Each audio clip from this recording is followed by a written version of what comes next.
Herkese merhaba. Bu pullu bandanayı örelim. Hazır yaz ve çok moda şu anda örgü bandanalar. Bütün markaların var bildiğim kadarıyla. 2 milim tığım var. Şöyle 40 gram kadar bir miktar ipim var ve makas. Biraz da isteğe bağlı olarak pul veya boncuk etrafını süslemek için. Hazırsanız başlıyoruz. Şuradan başlayacağız. İlk önce 5 tane zincir çekeceğiz. Şu kilit 1 2 3 4 ve 5. Birinciyi atlayacağım. İlkine bir sık iğne yapacağım. İlk zincirin tepesine.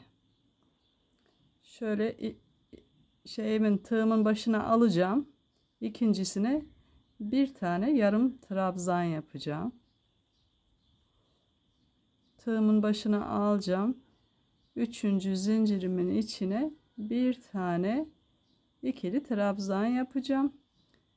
Tığıma 2 kere dolayacağım. Dördüncü zincirimin içine şu şekilde ikişer ikişer alarak 3 defadan çıkarıyorum. Üçlü trabzan yapıyorum. İlk üçgenimizi oluşturduk. Şimdi tekrar 1 2 3 4 ve 5 tane zincir çekiyorum. Umarım anlaşılıyordur. Birinci zinciri atlıyorum. İkinci zincirin içine bir tane sık iğne yapıyorum. Şöyle batırıyorum, çıkartıyorum ipimi. Tığımda 2 ilmek var, çıkartıyorum yeni başlayanlar için. Üstüne alıyorum. İkinci zincirimin üstüne şöyle bir kere de çıkartıyorum 3 ilmeğin içinden. Yarım trabzan oldu. Ve üçüncü zincirimin içine üstüne aldım yine. İkisini bir çıkarıyorum. İkisini bir çıkarıyorum. İkili trabzan yaptım. 2 kere doladım tığıma, üstüne aldım. Sonuncu zincirimin içine üçlü trabzan yapacağım. İkisini bir alıyorum. İkisini bir alıyorum ve ikisini bir alıyorum. İkinci üçgenim olmuş oldu. Bütün model bundan ibaret. Tekrar 5 tane zincir çekiyorum. 1 2 3 4 ve bu da 5. zincirim. Üstüne almadan battım, bir sık iğne yaptım ilk zincirin içine. İkincisine üstüne aldım. Yarım trabzan yaptım. Üçüncü zincirimin içine ikili trabzan yaptım. Sonuncu zincirime 2 kere doladım. Üçlü trabzan yapıyorum. Şöyle bu 1, bu 2, bu da 3 kere çıkarmış oldum. Bu üçgenlerden yapmaya devam edeceğim. Bütün model bundan ibaret. Modelimde 1 2 3 4 5 6 7 8 9 10 11 12 13 14 15 tane üçgen yapmışım. Ben üçgen yaptım yeterince. Bu 15 taneydi. Benim şu anda 17 tane üçgenim var elimde. Son üçgenimi yaptım. Üçlü trabzanımı. Normalde zincir çekip devam ediyorduk ama buradan itibaren bir üst sıraya geçeceğiz. Yani şu sırayı öreceğiz. Onun için örgümü ilk önce bir zincir çekeceğim. Üçlü trabzanı yaptıktan sonra örgümü şöyle çevireceğim. İlkini atlayacağım. Yani bu çektiğim zinciri şöyle göstereyim. Çektiğim zinciri atlayacağım. Şu tepesine battım kenardan. İlmek kaydırma yaptım. Tekrar sıradakine battım. İlmek kaydırma yaptım. Tekrar şöyle bakınca sıradakine batacağım ve ilmek kaydırma yapacağım. Bu da 4. ilmek kaydırmam ve tepesine ulaşmış oldum zincirin. Buradan tekrar 5 tane zincir çekeceğim. 2 3 4 ve 5. Birinciyi atlayacağım. İkincinin içine tekrar üçgenler yapacağız aynı mantıkla. Bir tane sık iğne, bir tane yarım trabzan, bir tane ikili trabzan ve 2 kere dolayıp üçlü trabzan yapıyorum. 3 kere de çıkardım. Şimdi bir üçgenim daha olmuş oldu. Ne yapacağız? Şöyle çevirdiğimizde tam üçgenin tepesine batacağız, yandaki üçgenin. Şöyle tam tepesine battık.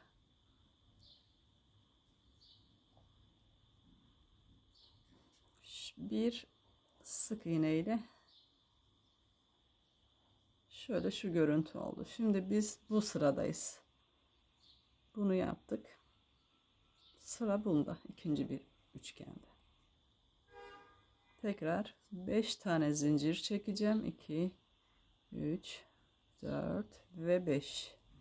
Tekrar bir üçgen oluşturacağım. Bunun için birinciyi atladım. İkincisinin içine bir sık iğne, bir tane yarım trabzan, sıradakine ikili trabzan, 2 kere üstüne doladım. Sonuncusunun içine de üçlü trabzan yapıyorum. Böylece üçgenim oluşmuş oluyor. Şöyle baktığımızda örgümüzün alt sırasındaki üçgenin tepesine batıyorum, sıradaki üçgenin. Sürekli elinizle düzeltin çünkü bazı iplerde dönebiliyor. Ve bir sık iğne ile tepesine sabitliyoruz. Şimdi ikinci sıramızda 2 tane üçgen yapmış olduk. Umarım anlaşılıyordur. Son kez yapalım birlikte. 2, 3, 4 ve 5 tane zincir. Birinciyi atladık, ikinciye bir sık iğne, sıradakine bir yarım trabzan, sıradakine bir tane trabzan, yani ikili trabzan, sıradakine üçlü trabzan ve üçgenim bitmiş oldu. Biraz sonra bitecek.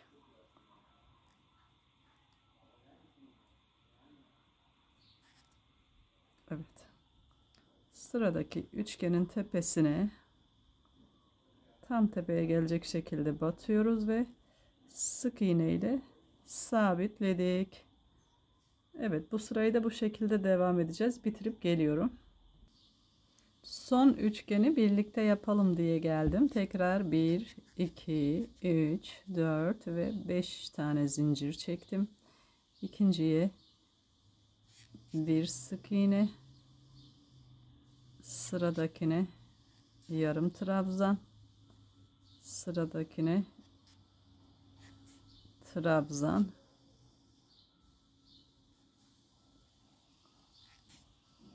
iki kere doladık. Sonuncusunun içine de bir tane üçlü trabzan yapıyorum. Üçgenim oluştu. Şimdi havada duruyor. Onu sıradaki üçgene, yani son üçgene bağlayacağız. İkinci sıramızda bitmiş oluyor. Ne oldu? Bir tane sık iğne ile üçgenin tepesine sabitledik. İkinci sıramız bitti. Gittikçe eksilterek devam ediyoruz. 17 idi üçgenimiz. Bu ikinci sırada 16 oldu. Bir tane zincir çektim. Son üçgeni bağladıktan sonra örgümü çevirdim. Çektiğim zinciri atladıktan sonra her bir sık iğnenin tepesine bir tane ilmek kaydıracağım. Böylece üçgenin tepesine kadar çıkmış olacağım. Batırıp çıkardım. Bir kere de şöyle batırdım, üstüne aldığım ipi bir kere de çıkardım. İlmeğin tepesine batırdım, tığımın üstüne aldım ve 2 ilmekten birden geçirdim. Şöyle bu şekilde tepeye kadar gelmiş olduk. Evet, üçgenin tepesine geldik. Tekrar 5 tane zincir çekeceğim ve 3. sıraya da geçmiş oldum. 4 ve 5. zincirimi çektim. Birinciyi her zaman atlıyorum. İkinciye bir tane sık iğne. Üçüncüye yarım trabzan. Dördüncüye trabzan, 2 kere doladım. 5.'ye de üçlü trabzan yapıp üçgenimizi tamamlayacağız.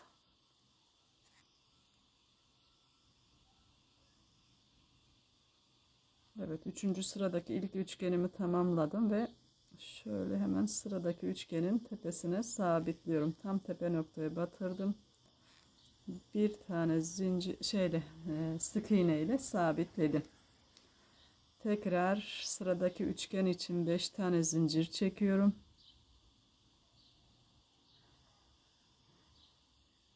Bir sık iğne, bir yarım trabzan, bir tane trabzan ve sonuncuya da üçlü trabzan, pardon, 3 kere de çıkaracağız.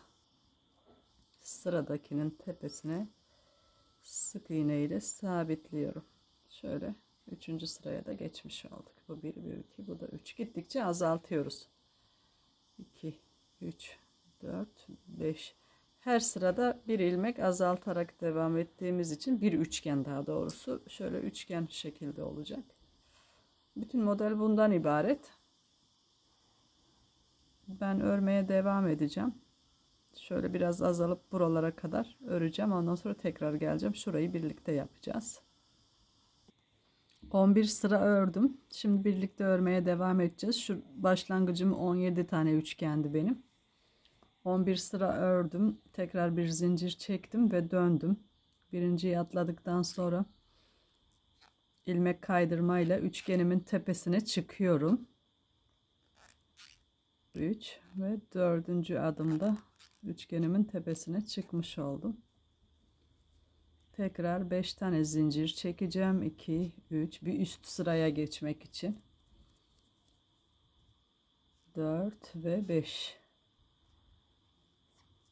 Bir tane sık iğne, bir tane yarım trabzan, bir tane ikili trabzan ve bir tane üçlü trabzan yaptıktan sonra birinci üçgenim tamamlanmış oluyor. Şöyle sıradaki üçgenin hemen tepesine batıyorum. 1, 2, 3, 4 ve 5 tane zincir çektim. Şu anda bunları yapacağız. Bunu yaptım. 5 zincirimi çektim. Şimdi bu üçgenimi yapacağım. 1, 2, 3, 4, 5, 6 tane üçgen yaptığım sıradan sonra bir üst sıraya geçtim. İlk üçgenimi yaptım. Bir sık iğne yaptım 5 zincirin tepesine. Bir tane yalancı trabzan ya da yarım trabzan. Bir tane ikili trabzan. Bir tane üçlü trabzan yaptım ve sıradaki üçgenin tepesine battım. Sık iğne ile örgümü çevirdim bir zincir ile. Şurayı yapacağım. Normal bir üçgen yaptım.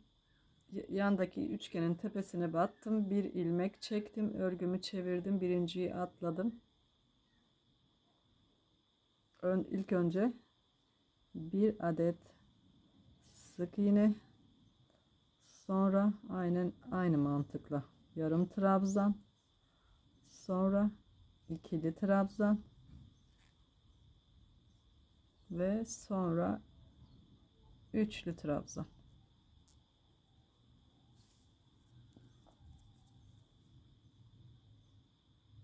İkisini bir almam gerekiyor, yoksa çirkin durur. Tek katı geldi.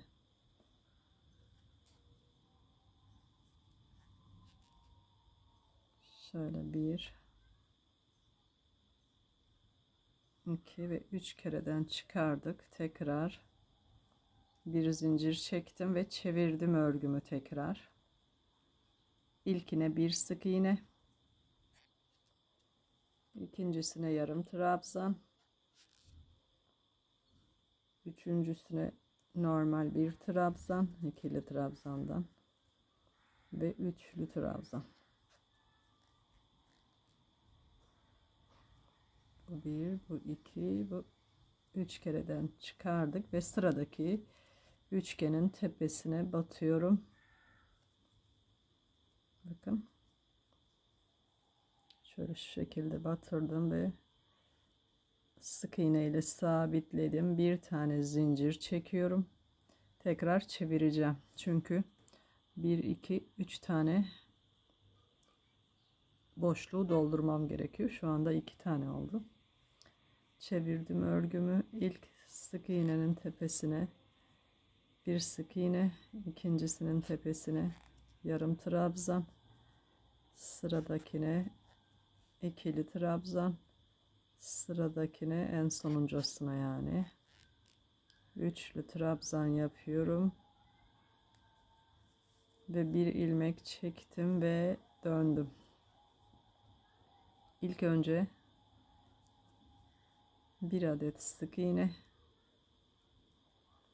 sonra yarım trabzan, sonra ikili trabzan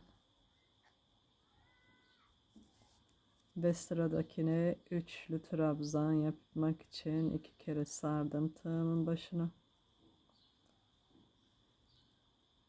1, 2 ve 3 kereden çıkardım ve şimdi üçgenin tepesine battım ve şu şekilde gördüğünüz gibi 3 tane üçgenin arasını doldurmuş oldum. Şimdi normal bir tane üçgen yapacağız. Nasıl yapıyorduk? 1, 2, 3, 4, 5 adet zincir çekiyorduk. İkinciye sık iğne, sıradakine yarım trabzan, sonrakine ikili trabzan ve sonuncuya üçlü trabzan yapıyoruz.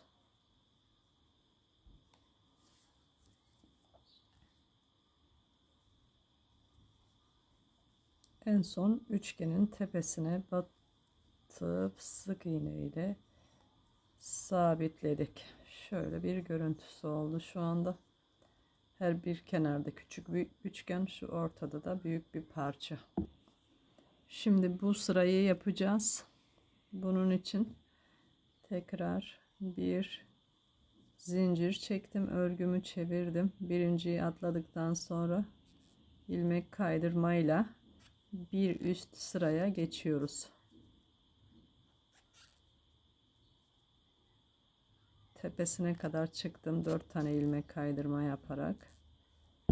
Şimdi 5 tane de zincir çekeceğim. 1, 2, 3, 4 ve 5. Klasik üçgenimi yapacağım, artık onu öğrendiniz herhalde. Şu bir, bu yarım trabzan, bu da normal trabzan, bu da üçlü trabzanım.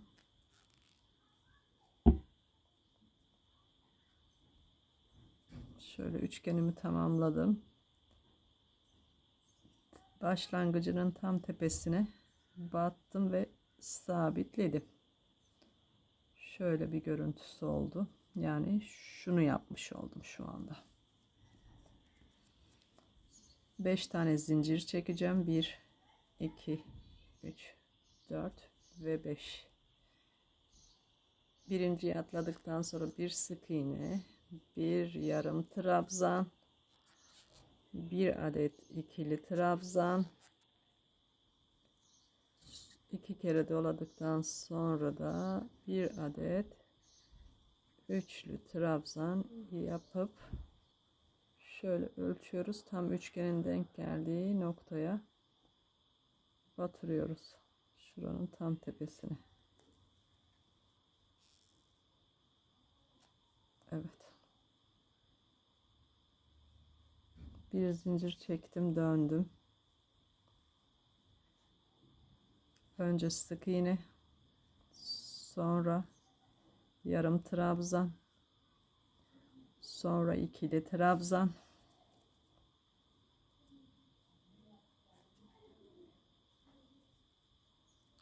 son yani tepesine üçgenin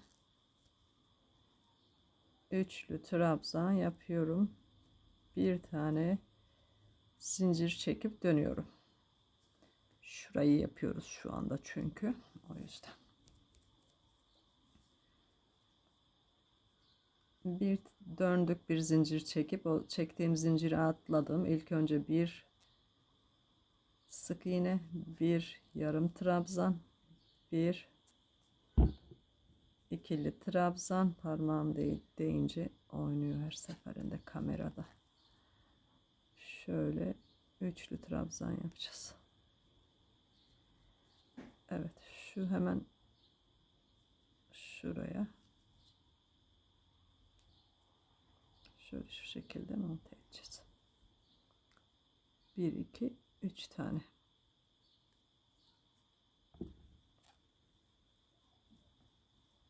Beş tane zincir çektim tekrar.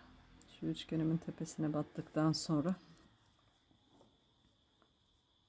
bu sıradaki son üçgenimi yapacağım. Yani birinci zinciri atladıktan sonra bir tane sık iğne, bir tane yarım trabzan,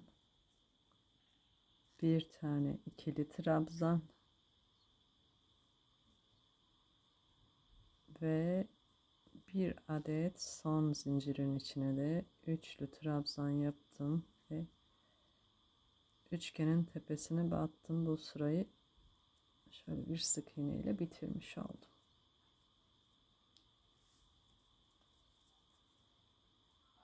Bir zincir çektim, döndüm. Birinciyi atladıktan sonra ilmek kaydırmayla bir üst sıraya geçiyorum.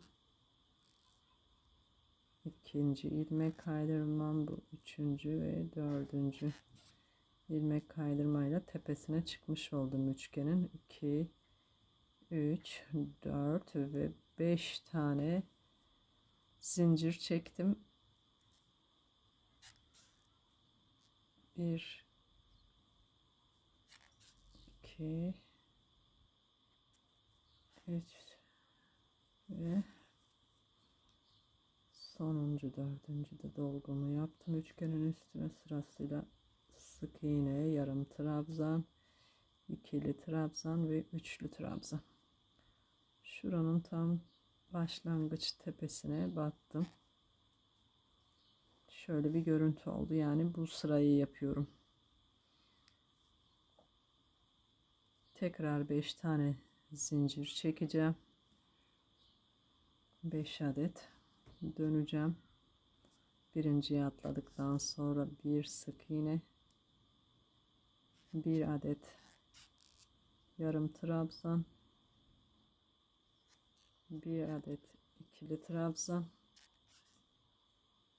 ve 3 kere doladıktan sonra üçlü trabzanı da yapmış oldum. Şöyle şurayı yaptığımız için tam olarak şu üçgenin sonuna batırdık. Bir sık iğne ile bakın şu üçgenimiz tamamlamış olduk. Tekrar bir üçgen daha yapacağım 5 tane sık iğne ile. Şimdi bu sıranın ilk üçgenini yapmış oldum. Ortadaki şuranın ucundakine yani batıyorum. Bir sık iğne ile sabitledikten sonra 5 tane zincir çekiyorum. Bir sık iğne, bir yarım trabzan, bir ikili trabzan, bir adet de üçlü trabzan yaptıktan sonra sonuncunun tepesine batıyorum. Sık iğne ile sabitledim, bir zincir çektim, döndüm. Son üçgenimi yapıyorum şu anda. Bunun için bir üst sıraya geçebilmem için ilmek kaydırma yapmam gerekiyor şu kenarlardan.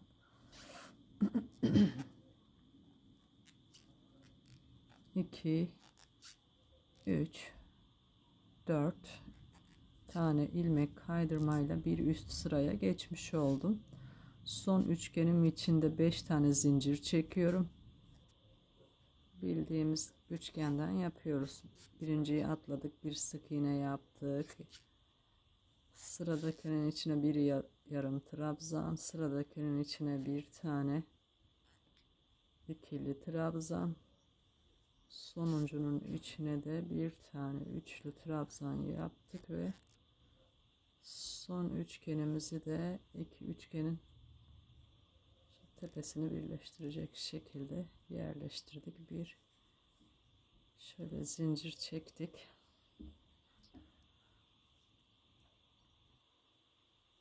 İpi arada yürüteceğiz daha sonra. Şöyle bir üçgenim olacak. Evet.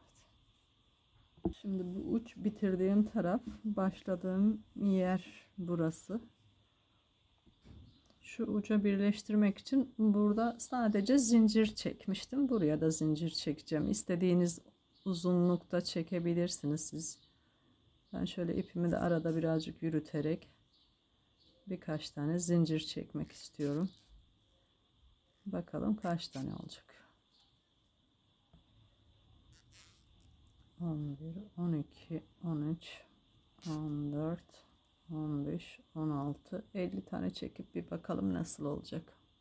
Şöyle 50 zincir çektim. Bu kadar oldu. Birazcık daha çekmek istiyorum. 51, 52, 53, 54, 55. 60 tane zincir çektim ve başladığım yere geldim. Şu zincirle tığımın üstünde çektiğim zincirler. İpi de arada yürüterek tepelerine sık iğne yapacağım. Sizler de isterseniz benim gibi sık iğne yapın, trabzan yapın, başka türlü süsleme yapın. 3. Nasıl, eğer hoşunuza gideceğini düşünüyorsanız ona göre başka bir şeyde de süsleyebilirsiniz kenarına. Ben sadece düzgün dursun diye bir sıra bunda da sık iğne yapmıştım. Aynı şekilde her bir üçgenin tepesine 3 tane sık iğne ile dolduruyorum. Şöyle 3 sık iğne tam geliyor. Sonra fazla ip keseceğim orada sarkanları. Şöyle araya bir tane, her bir üçgenin üstüne de 3 tane, araya boşluğa bir tane, tekrar bir üçgenin içine şu birinci sık iğne, bu ikinci sık iğne, bu da üçüncü sık iğne. Şöyle de aradaki sık iğnenin de içine bir tane sık iğne. Şöyle bir görüntüsü oluyor. Sonuna kadar yapıp geliyorum. Evet, etrafını sık iğnelerle doldurdum. Son üçgenimin içine de 3 tane sık iğne, bir tane de şu dönüş noktasına sabitledim. 60 tane zincir çekeceğim. 2, 3, 4, 5, 59 ve 60. zincirimi çektim. İkinciden itibaren 2-3 tanesinin üstüne şöyle ilmek kaydırma yapacağım. İsterseniz sonuna kadar da ilmek kaydırma yapıp buradan itibaren pullarınızı takabilirsiniz ama benim için şöyle başta 2-3 tane yeterli. İpimi buradan koparmak istiyorum. Dediğim gibi siz isterseniz ilmek kaydırmaları sonuna kadar yapın. Oradan hiç ip koparmadan da devam edebilirsiniz. Şöyle ilmek kaydırma yaptım birkaç tane. O da şu başta ipleri saklamak için yaptığım teknikle benzer olsun diye, böyle uçları tombiş dursun diye. Şunu da arada yürüteceğim. Eğer pullu yapacaksanız şöyle büyük pullardan var benim elimde. Sizler de pul veya boncuk yapabilirsiniz. Elinizde nasıl pul varsa eğer. İster, hani demiştim ya, istiyorsanız ilmek kaydırmayla zincirin üstünden bu başa kadar gelin. Eğer öyle geldiyseniz zaten elinizdeki ip buraya takılı halde olacak. Ben ama yeniden takıyorum. Bu şekilde takıyorum ben ipimi. Şöyle şu şekilde bir zincir sabitledim. İpi de arada yürüterek 4 tane zincir çekeceğim. 2, bu 3, bu da 4 zincir. Şöyle tığımı çıkardım, pula taktım, aldım, pulumun içinden ilmeğimi çıkardım, tekrar 4 zincir. 1, 2, 3, 4 zincirlerinizin uzunluğu 4, 5 ya da kısalığı 3 olması sizin kendi zevkinizde kalmış bir şey. Pulları ne sıklıkta takmak istediğinizle ilgili. Şöyle bir görüntüsü olacak. 4 zincirle tekrar 4 zincir çekeceğim. 1, 2, 3, 4 zincir çektim. Bir tane pul aldım tığıma. İlmeğimi çıkardım içinden.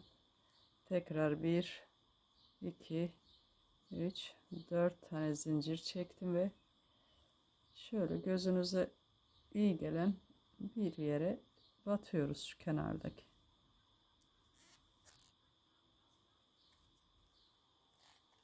Sık iğne ile şöyle bir görüntüsü oluyor.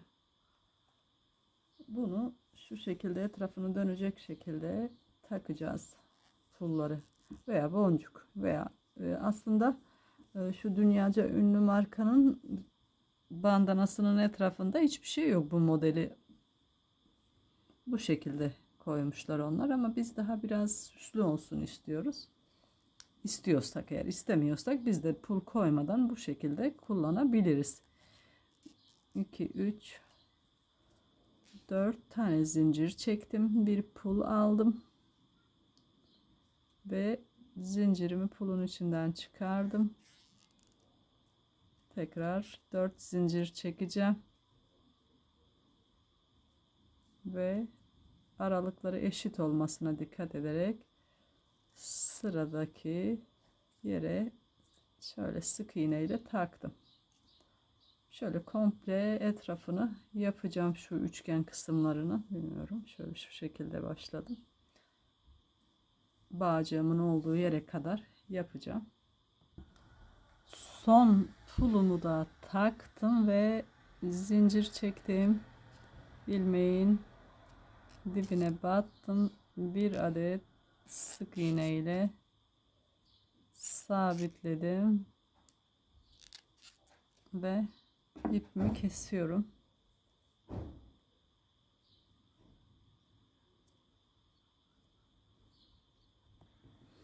Bitirdim ve iplerini temizledim. Şu ön kısım 33 santim, hatta esnetirsek çok daha fazlası olur. Bundan 2 ilmek fazla yaptım. Şu orta derinliği de 30 santim. Derinlik böyle şu şekilden ta uca kadar 30 santim. Şu uca kadar 30 santim. Şurası da yaklaşık 34 santim. 33-34 santim.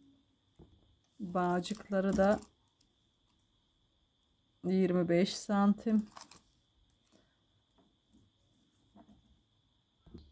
Her yerde takabileceğiniz çok güzel bir saç bandanası oldu. Pullarıyla şıklığınıza şıklık katacak. İster plajda ister günlük takabilirsiniz. Yapmak isteyenler için detaylı olarak anlattım. İnşallah anlaşılır olmuştur.